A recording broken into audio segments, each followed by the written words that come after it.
So I just got done watching today's film, Nightdreams, and this might be the most bizarre, unsettling, and even disturbing adult film from the 1980s I've ever seen. I just really hope I don't pop a boner during this, because it'll make this whole thing a tad bit awkward.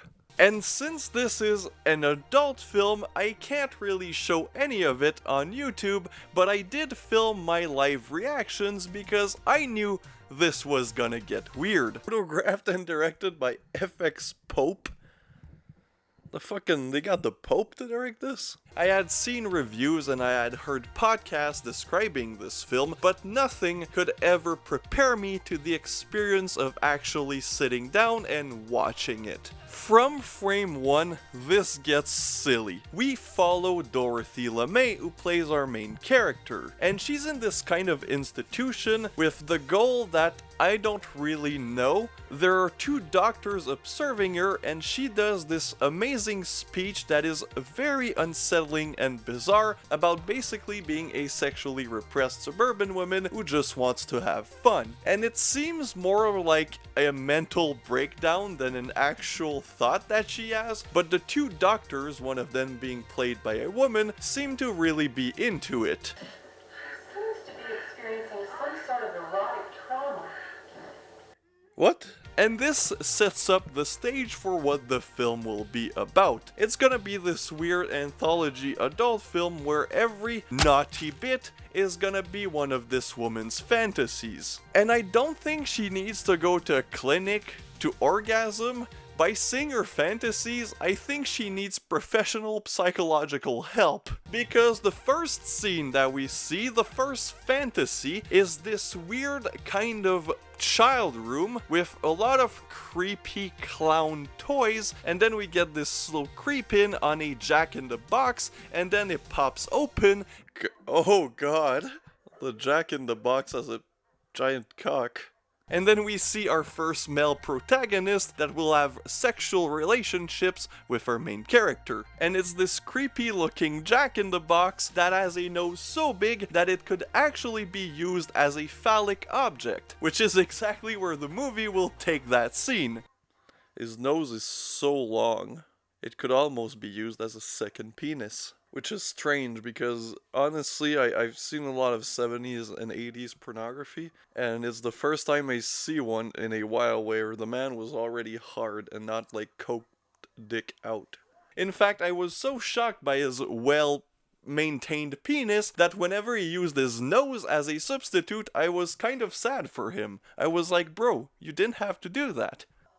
The editing is weird because the fucking is intercutted with some creepy images of like some toy clowns. It's really uncomfortable for something that is supposed to be arousing. Anyways, after every scene, we go back to the woman, Dorothy LeMay, getting inspected by the doctors.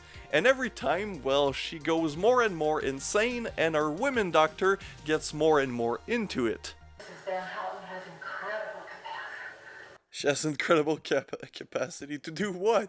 But before getting too deep into the psychological effects of this film, we need another sex scene. And this one is also very infamous. It's the cowgirl sex scene. We in cowboy land now, where our main character enters this very well-made set with two cowgirls who are just making out with one another. And then they see that a person has entered the scene, and then they start talking to her, but they talk to her in unison. Until all we can do is breathe and fuck. Breathe and... The talking in unison is quite impressive. Look at the push on her! The dialogue was amazing. April showers bring me flowers. And then they're eating her pussy. And during that time, we have this weird electronic, almost industrial music that slowly turns into something familiar.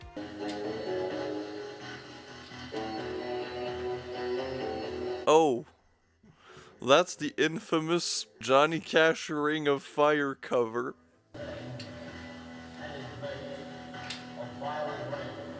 They're also coming in unison, which is chef's kiss.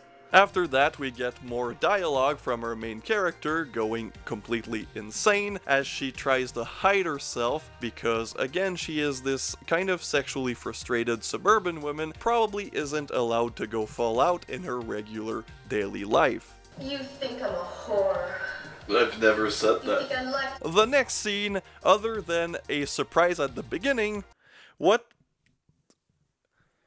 Why is there a snake charmer? Yeah, the next scene is pretty average for this type of film, and it honestly is kind of boring and goes on way too long. But again, I can't really complain about the Noty Bits being too long, because at the end of the day, this was made for a purpose.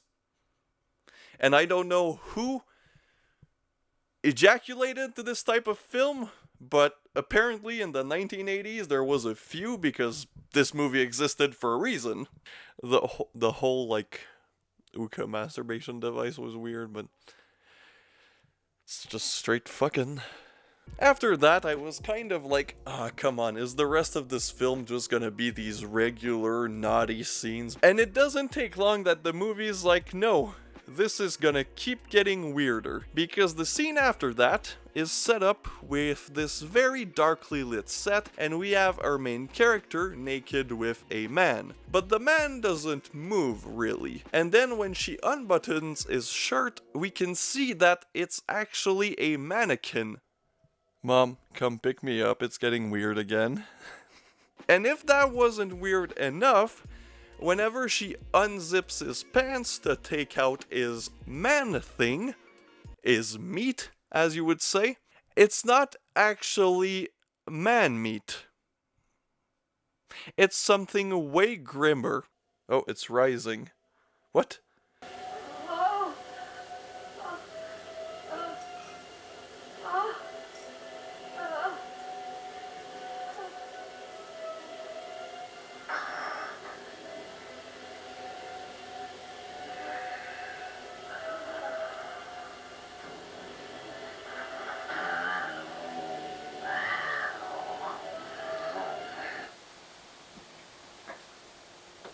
I'm sorry, what? I don't know why 70s and 80s adult films had to have this type of scene, because it's not the first time I see this type of scene in an adult film. Memories Within Miss Haggy had something very similar, but it wasn't an actual fetus. It was like a toy. This is supposed to be an actual fetus. What the fuck?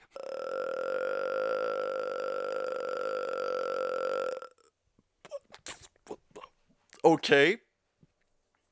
Are we not gonna go over what just happened? And then, if that wasn't enough, we get what is probably the most famous scene from this film, where Dorothy is in a kitchen, minding her own business, making breakfast, and she takes out this box of cream of wheat, which I have no clue what a fucking cream of wheat is. It might be something too American for me. And then she starts cooking it, only to turn around and see that, well, you'll see my reaction. She's blowing a cream of wheat box. She is pleasuring the shit out of this cream of wheat box, which, again, I have no clue what a fucking cream of wheat is. How much money do you think Nabisco gave them for this for this amazing advertisement? And during that entire time, there's cutaways to the Wonder Bread, and it's slowly starting to shift and kind of move, only to turn out, well, again, see my reaction.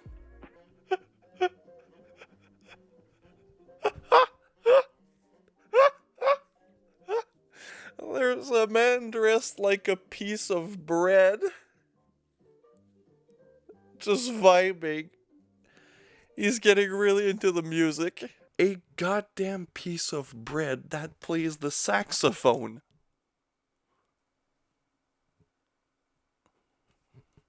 So yeah, after we see a cream of wheat box getting blown while a piece of Wonder Bread plays the saxophone, that's a sentence I said.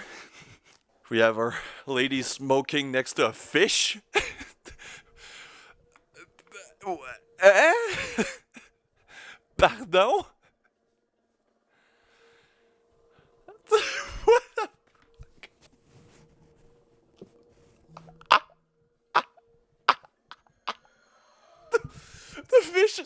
the fish is talking. Well, it's making noise. What the fuck is going on? We go back to our patient in the hospital, and now she's getting crazy. And our doctor is like, oh, she's on the brink of an orgasm. And the other doctor, the assistant, is like, yo, bitch, she going on a breakdown. This isn't normal. And oh god, is that not normal? Because the next fantasy is literal hell. This movie has one of the best depiction of hell I've seen in cinematic history. This being an adult film from 1981 has no rights to have. It's this red colored smoky thing, and then the audio is distorted while our character, the fucking devil, talks to our main character. And in the background, you can see a chained woman that honestly is kind of just like a reaction YouTuber. She just is there and says stuff. Well, that woman is Michelle Bauer, world famous scream queen from the Full Moon era, and Donald Farmer's Red Lips is a chained woman in the background of the hell sequence in Nightdreams. We all have to start somewhere. But that isn't the main focus of the hell scene. The main focus is the toys that are utilized. She pulled out a strap-on with a very triangular head. This can't possibly feel good. And if that wasn't weird enough, well, the devil also has a toy of his own. That's a fucking foot of some. No, that's a dildo with an end that looks like a pig's foot, and he's about to put it in her ass, I think, because she was talking about getting it in the ass. Oh, okay, there's one, the pig's foot. This is gonna get blue, kids. So, the pig's foot is going in her pussy, while the other thing, quite smaller thing, is going in her ass. Oh, have I said that this movie was kind of weird? Man, the devil's penis looks like the caricature of a penis. And then the final naughty sequence is really, really boring. I have no reaction to it. It's just a little music. It's just music and sex. Pretty vanilla, especially compared to the goddamn depiction of hell we just saw. The guy in this was probably like, I ain't doing anything weird. I'm not pulling a fetus out of my pants. I'm not dressing up as the demon, the devil. I'm just getting hard and fucking. It ends on a pretty low note. I was kind of getting bored at that last scene. And then we get the twist. Which the twist is that Dorothy LeMay was the boss of the hospital thingy all along. What?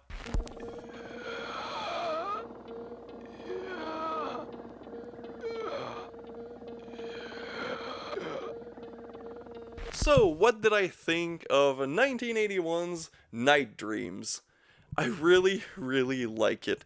I adore when adult films have the balls to try something new, and this film is just new stuff. It's just experimental, bizarre, it's super well done. The lighting, cinematography is truly impressive. The acting is pretty decent.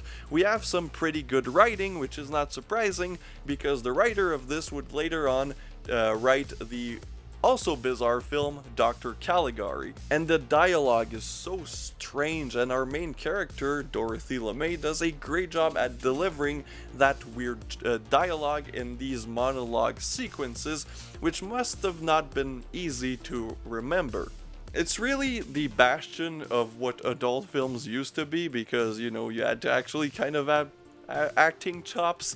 You didn't have to be a great actor, clearly, by a lot of the scenes in this, but you had to have some chops, like the cowgirls who talk in unison. That takes a lot of time and a lot of training.